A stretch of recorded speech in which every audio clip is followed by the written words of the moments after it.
रहे हैं first trade. मैं हूं दीपाली राणा और मैं हूं मिहिर भट्ट। आज मंगलवार है और उम्मीद करते हैं कि आज का दिन भी मार्केट के लिए मंगल साबित हो, लेकिन जो शुरुआती संकेत है उससे तो यही लग रहा है कि मंगल हो या नहीं, लेकिन फ्लैट हो सकता है साबित हो, क्योंकि एशियन इंडाइसेस इस समय बिल्कुल फ्लैट है। और उससे भी बड़ी चीज़ ये है कि इंडियन मार्केट के लिए एक जो दायरा बना हुआ है एटलीस्ट ऑन द इंडेक्स, वो हो सकता है कि आज भी तोड़ने की कोई बड़ी वजह इंडियन मार्केट को नहीं मिले, at least on the higher side. इसीलिए कह भी रहे हैं कि मार्केट को इस वक्त एक ब्रेकआउट न्यूज़ का इंतजार है और वो न्यूज़ कब आएगी देखना होगा, क्योंकि फिलहाल तो कोई ऐसी खबर नहीं है जो कि मार्केट्स को इस दायरे से बाहर निकाल सके। लेकिन स्टॉक स्पेसिफिक एक्शन आज भी रहेगा नहीं? बिल्कुल स्टॉक स्पेसिफिक ही रहेगा एक्शन इनफैक्ट। और कल भी हमने ट्रेड में देखा कि आप देखिए मार्केट रिएक्ट तो कर रहा है, लेकिन रिएक्ट कर रहा है स्टॉक स्पेसिफिक न्यूज़ पर, और इसीलिए उसी पर आपकी नज़र होनी चाहिए। इस बीच देखिए शुरुआती इंडिकेटिव टिक्स हैं, थोड़ा सा टाइम इन्हें दीजिए। सेंसेक्स करीब 1/4% ऊपर है इंडिकेटिव टिक्स में। निफ्टी बड़ा मुंह दिखा रहा है, बट ऐसे थोड़ा सेटल होने देते हैं, उसके बाद देखते हैं क्या होता है यहाँ पर।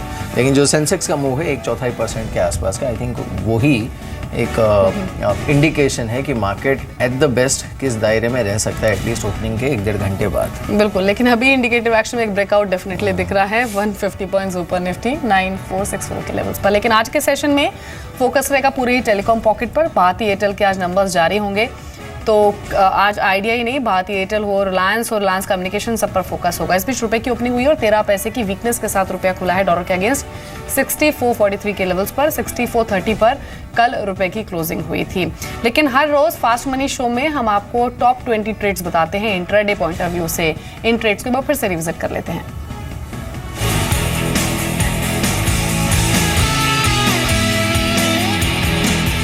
रैम की इंफ्रा मैंने सबसे पहले अपनी लिस्ट में शामिल किया था। एक ऑर्डर मिला है, उसके दम पे आज खरीदारी देखने को मिल सकती है। 114 रुपए का टारगेट होगा इस काउंटर में, जिसमें आप खरीदारी कर सकते हैं। यूनियन बैंक अगला काउंटर है जिसमें आप खरीदारी करके चले, नंबर्स अच्छे आए हैं। 192.50 रुपए का आज टारगेट होगा इसमें। रामा स्टील कल मोमेंटम काफी स्ट्रॉन्ग था, आज भी जारी रह सकता है। 170 रुपए का टारगेट होगा। बतौर ईपीएस दीपक नाइट्राइट अर्निंग्स में 2.5 गुना की बढ़त आई है, 142 का टारगेट लेकर खरीदारी करें। मैक्स इंडिया बोर्ड बैठक है, वारंट जारी हो सकते हैं, उसका इंपैक्ट आएगा। 158 रुपए का टारगेट लेकर खरीदारी करें। भारतीय इंफ्रा शॉर्ट कर सकते हैं, नंबर्स खराब आए हैं, इसके मुकाबले जो अनुमान थे उससे खराब रहे हैं, उसके दम पे शॉर्ट करें। 356 रुपए का टारगेट होगा। पोकरना नंबर्स अच्छे आए हैं और स्टॉक स्प्लिट को मंजूरी मिली है, 1575 का टारगेट होगा। एचडीएल कल मॉर्गन स्टैनली ने अच्छी खासी खरीदारी करी है, आज भी 95.5 का टारगेट लेकर लॉन्ग पोजीशन बना सकते हैं। सीएसई अब तक के उच्चतम स्तर पर शेयर, आज भी मोमेंटम अच्छा देखने को मिल सकता है, 992 का टारगेट होगा। और बतौर सुपरहिट टाटा स्पॉन्ज को मैंने शामिल किया है, एनवायरमेंटल क्लियरेंस मिला है इसको कंपनी को क्षमता बढ़ाने के लिए। 873 का टारगेट, 850 रुपए का स्टॉप लॉस। मेरी तरफ से 10 शेयर बताए गए हैं, उसमें 1 शेयर बिकवाली के लिए है और 9 शेयर खरीदारी के लिए है। अटलांटा के साथ मैंने शुरुआत की है। अटलांटा में आप दाम लगा सकते हैं 118 के टारगेट्स के लिए, 110 का स्टॉप लॉस। ओमकार स्पेशलिटी 207 के टारगेट्स के लिए खरीदारी करें। शंकरा बिल्डिंग प्रोडक्ट्स करीब 730 के टारगेट्स के लिए खरीदारी करें, 700 का स्टॉप लॉस। सीएमआई मेरी तरफ से ईपीएस शेयर है, 215 के टारगेट्स के लिए, 206 का स्टॉप लॉस। नवभारत वेंचर्स 154 के टारगेट्स के लिए आप खरीदारी कर सकते हैं, 148 का स्टॉप लॉस मेंटेन कर सकते हैं। केईसी इंटरनेशनल अगला नाम होगा खरीदारी के लिए, 226 के टारगेट्स के लिए, 216 का स्टॉप लॉस। एस्ट्रल पॉली 600 रुपए के टारगेट्स के लिए, मिर्जा इंटरनेशनल में करीब 123 रुपए का लक्ष्य रखें, 116 का स्टॉप लॉस मेंटेन करें। इकलौता बिकवाली के लिए शेयर है वो है भारती एयरटेल, 347 के टारगेट्स के लिए बिकवाली करें, 355 का स्टॉप लॉस रखें। और मेरी तरफ सुपरहिट शेयर जो है वो है फोर्टिस हेल्थ केयर, 216 रुपए के टारगेट्स के लिए यहाँ पर आप खरीदारी कर सकते हैं, 207 रुपए का एक स्टॉप लॉस मेंटेन कर सकते हैं। तो करीब 20 शेयर आपको बताए जा चुके हैं, 18 शेयर हैं खरीदारी के लिए और करीब 2 शेयर हैं बिकवाली के लिए। हाँ, तो ये वो पिक्स हैं जिस पर आप नज़र रख सकते हैं। लेकिन अब देखिए निफ्टी थोड़ा सा स्टेबलाइज हुआ है इंडिकेटिव टिक्स में, करीब 0.5% ऊपर 9354 का लेवल यहाँ पर देखने को मिल रहा है। और सेंसेक्स भी थोड़ा बहुत स्टेबलाइज होते हुए। Subra, I think morning to you. और एक range bound session with positive bias, at least opening से तो यही लग रहा है।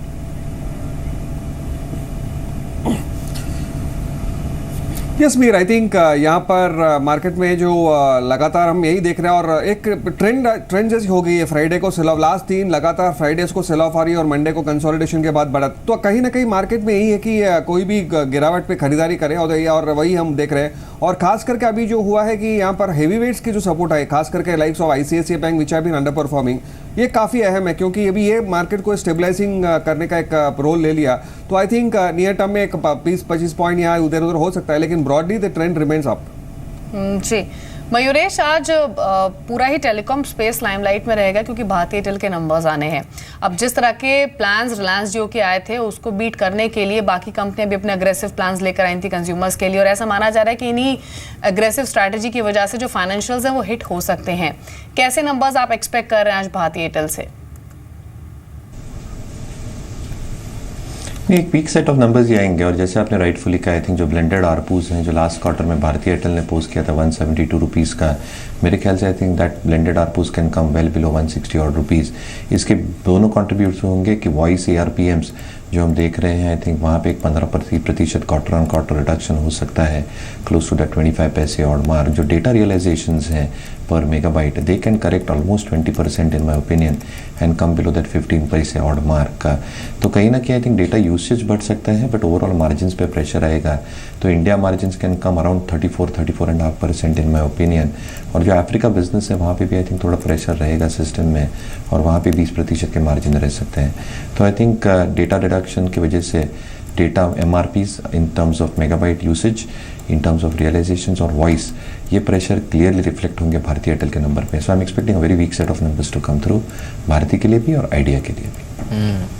देखिए, वैसे भी मार्केट जिस तरह की रेंज में है, कल सेकेंड हाफ में हमने टेलीकॉम स्टॉक्स पर जो मूव देखा था, आज हो सकता है कि भारती के नंबर्स के बाद वो ट्रेंड रिवर्स भी हो। तो कुछ हद तक हो सकता है प्रॉफिट टेकिंग यहाँ पर भारती के साथ साथ आइडिया या फिर आरकॉम पर भी देखने को मिले, अगर छोटी अवधि में किसी ने पोजीशन ली होगी तो।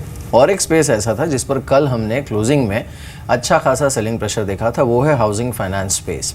SBI ने जब रेट कट की घोषणा की उसके बाद हमने देखा हाउसिंग फाइनेंस स्पेस में ठीक ठाक गिरावट देखने को मिल रही थी, बारिंग 1 और 2 स्टॉक्स। लेकिन आज थोड़ा स्टडी रुझान है। इनफैक्ट HDFC लिमिटेड तो 2% ऊपर दिख रहा है, LIC हाउसिंग फाइनेंस पॉजिटिव बायस के साथ है, GIC कल भी इतना नहीं गिरा था, आज भी पॉजिटिव बायस के साथ। मयूरेश, इसमें आपको स्ट्रॉन्ग कौन सा काउंटर लग रहा है?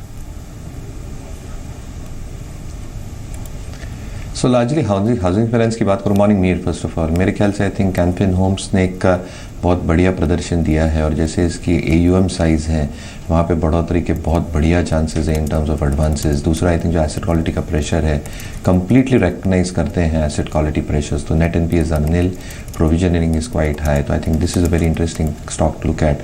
दीवान हाउसिंग जैसे बायबैक हुआ है और 2000 करोड़ का इन्फ्यूजन हुआ है बैलेंस शीट पे, 64 रुपया बुक वैल्यू ऐसी ही बढ़ी है। तो एक्रेटिव टू बुक वैल्यू अगर मैं FY19 के नंबर्स रोल करूँ तो प्राइस टू बुक के हिसाब से I think the stock is trading 1.5 times, book value का लगभग 320 रुपये के आसपास आती है। जैसे एडवांसेस ग्रोथ हो सकती है, specifically looking at affordable housing 20-25 के बीच में हो सकती है, जिसकी वजह से जो अर्निंग्स मोमेंटम हो सकता है स्टॉक में काफ़ी तगड़ा हो सकता है। GNPs below 1% is a very positive sign, और क्रेडिट कॉस्ट नीचे का मतलब return ratio, specifically return on assets can improve drastically. तो अगले 2-3 साल तक तो मुझे नहीं लगता कोई ये कंपनी को रोक सकता है in terms of advance growth, and that will reflect very positively on numbers. तो शायद कैन फिन होम्स और दीवान हाउसिंग हमारे टॉप पिक रहेंगे हाउसिंग फाइनेंस स्पेस। जी, कैन फिन होम्स और दीवान हाउसिंग ये पसंद है मयूरेश को। कल भले ही हाउसिंग फाइनेंस स्टॉक्स ना चल रहे हो, लेकिन रियल्टी स्टॉक्स कल भी परफॉर्म कर रहे थे, और इनफैक्ट पिछले कुछ महीनों के अंदर ही मीर ये स्टॉक्स डबल ट्रिपल हो गए हैं। हालांकि अगर ग्राउंड लेवल पर देखें तो रियलिटी भी बहुत ज़्यादा बदली नहीं है, ये सिर्फ कन्विक्शन या फिर जो न्यूज़ फ्लो रहा है वही है जो इन स्टॉक्स को ड्राइव कर रहा है शायद। जी हाँ, देखिए बेसिकली वो फ्यूचर को इस समय फैक्टर इन किया जा रहा है, लेकिन हाँ ये ज़रूर है कि वो कंफर्ट नहीं है इन टर्म्स ऑफ वैल्यूएशन, खासकर रनअप जिस तरह का देखने को मिला है उसके बाद। लेकिन देखिए, ये वैल्यूएशन, अच्छी प्राइस और मोमेंटम, इन तीनों के बीच अक्सर तालमेल नहीं बैठता बाज़ार में, जो कि इस समय देखने को मिल रहा है। तो हो सकता है कि फंडामेंटली इसमें से कई स्टॉक ऐसे हों जो कि शायद अच्छे ना लग रहे हों ट्रेडर्स को, लेकिन अब वो चल रहे हैं तो चल रहे हैं। आज भी अच्छा मोमेंटम देखने को मिला है यहाँ पर, and you can't argue with that beyond a point, because आज भी देखिए मूव अच्छा है। राजेश, आपके टॉपिक यहाँ पर कौन सा स्टॉक है? देखिए, जैसे कि टेक महिंद्रा, मुझे लगता है कि टेक महिंद्रा एक अच्छा काउंटर रहेगा from current price. So we are recommending to buy Tech Mahindra on a positional basis. We are recommending to go long with a stop loss of 410। Short term target रहेगा 444 का, positional target रहेगा 465 का। उसमें एक NMDC में हम लोग यहाँ पे बाय रिकमेंडेशन कर रहे हैं। 124 के ऊपर बाय है, रफली 120 के आसपास का इसका एक स्टॉप लॉस मेंटेन करना है, और टारगेट रहेगा 134 का। जी, तो टेक महिंद्रा यहाँ पर एक प्रेफरेंस बताई है राजेश ने, जिस पर आप ध्यान दे सकते हैं आज इंट्राडे में। लेकिन ज़्यादातर रियल्टी स्टॉक्स अच्छा मूव दे रहे हैं, IB रियल, HDL पर तो इनफैक्ट कल एक फंड एक्शन भी हो, जैसे हमने थोड़ी देर पहले बताया भी था। मॉर्गन स्टैनले ने 24 लाख शेयर खरीदे हैं HDL के, 94.50 पर अभी ये इंडिकेटिव एक्शन में ट्रेड कर रहा है। ये मयूरेश, छोटे बैंकों में अभी आपकी प्रेफर्ड चॉइस क्या है? क्योंकि आप देखिए लगातार बाइंग हो रही है, फिर चाहे वो इंडियन बैंक हो, सिंडिकेट बैंक हो, ये छोटे बैंक्स काफ़ी बायस का रुझान अपनी ओर खींच रहे हैं। अभी आपकी टॉपिक क्या है मिड कैप बैंकिंग में? तो मिड कैप में आई थिंक अभी भी आई थिंक सुझाव यही रहेगा कि I think private mid cap space में ध्यान रखें। यस, वैल्यूएशंस पब्लिक के काफ़ी अच्छे हैं, जैसे आई थिंक नए रेजोल्यूशंस आई थिंक प्लान कर रहे हैं, लॉन्ग टर्म पॉजिटिव हो सकता है, लेकिन कैपिटल एडुकेसी में और बैलेंस शीट ग्रोथ के लिए जो कैपिटल चाहिए वहाँ पे ये मिड कैप PSU बैंक्स शायद मार खाते हैं। तो इसलिए mid cap private is the space that I still probably keep my eyes upon. यहाँ पे शायद federal bank is something that I like over a period of time. मुझे अभी भी लगता है जैसे नंबर्स आए हैं, आई थिंक SME का जितना एक्सपोजर था, I think the worst in terms of asset quality is probably there in the price. और दूसरा करूर वैश्य बैंक, अगर ये सिग्निफिकेंट डिक्लाइंस पे over the next few weeks मिलता है, मेरे ख्याल से आई थिंक जितना एक्सपोजर ये बैंक को है specifically towards the commercial assets, I think that pain will also start coming down. Credit cost substantially नीचे आ सकते हैं अगले 2 वर्षों में, जिसका पॉजिटिव रिएक्शन आपको दिख सकता है अर्निंग्स और बॉटम लाइन में। तो I think Karur Vysya bank और फेडरल बैंक ये शायद mid cap private sector banking से फिक्स रहेंगे। जी, इस बीच देखिए 23 पॉइंट ऊपर रुका है निफ्टी इंडिकेटिव टिक्स में 9337 के आसपास। और जो गेनर्स हैं इसमें इंडियन ऑयल है, Aurobindo pharma, HCL Tech, HDFC Limited, Hero MotoCorp, Infosys, Maruti Suzuki, ये कुछ ऐसे काउंटर्स हैं जिस पर आप नज़र रख सकते हैं। शुरुआत में अच्छा गेन एटलीस्ट यहाँ पर देखने को मिल रहा है। अब एक बार देख लेते हैं उन NBFCs को जो कि म्यूचुअल फंड स्पेस से रिलेटेड हैं, चाहे वो मोतीलाल ओसवाल फाइनेंशियल सर्विसेज हो, रिलायंस कैपिटल हो, ईडलवाइज हो या फिर IIFL हो। इन सब के लिए एक अच्छा ट्रिगर ये है कि अब डिजिटल वॉलेट के ज़रिए भी ख़रीदारी यहाँ पर की जा सकेगी। आपकी टॉपिक यहाँ पर कौन सी है मयूरेश? तो लार्जली मेरे ख्याल से आई थिंक जैसे रिलायंस कैपिटल ने अपना एसेट बेस बना लिया है और जैसे इनके पर्टिकुलर सब सेगमेंट जैसे आपने राइटफुली कहा म्यूचुअल फंड, लाइफ इंश्योरेंस है, वहाँ पे सब्सटेंशियल ग्रोथ की उम्मीद है क्योंकि under penetration is quite high. दूसरा अगर मैं कोर अर्निंग्स की बात करूँ तो I think earnings momentum has been quite tepid company के लिए, but if you have a forecast run over the next 2 to 3 years, मेरे ख्याल से I think earnings pickup can be quite significant. तो अगर एडैक पैक में चूज़ करना है और एक ट्रिगर जैसे आपने कहा I think through digital wallets 50,000 rupees तक म्यूचुअल फंड सब्सक्राइब हो सकते हैं। आई थिंक एक बहुत बड़ा ट्रिगर है for a lot of mutual fund companies. और जैसे सिप्स देखते आ रहे हैं हम लोग, जैसे बढ़ते जा रहे हैं म्यूचुअल फंड के रूट थ्रू, मेरे ख्याल से आई थिंक रिलायंस कैपिटल पे जो लिस्टेड स्पेस में ये एंटिटी है आई थिंक काफ़ी पॉजिटिव रिफ्लेक्ट होगा। तो रिलायंस कैपिटल पे मैं काफ़ी अपना एक पॉजिटिव व्यू रखूँगा। जी, तो मयूरेश को रिलायंस कैपिटल पसंद है, स्टॉक को देखा जा सकता है इंडिकेटिव एक्शन में मामूली बढ़त के साथ 662 पर ट्रेड कर रहा है। लेकिन कुछ शेयर्स जो कि इंडिकेटिव एक्शन में अच्छी स्ट्रेंथ दिखा रहे हैं, उसमें एक पुंज लॉयड है, ये 3% ऊपर ट्रेड कर रहा है। सद्भाव इंजीनियरिंग 2% का मूव है। गोदरेज प्रॉपर्टीज ये तो लगातार चला है शेयर, आज भी 2% तक की बढ़त स्टॉक में देखी जा रही है। इन तीनों में से कोई स्टॉक आप ब्रिजेश पिक करेंगे आज के लिए?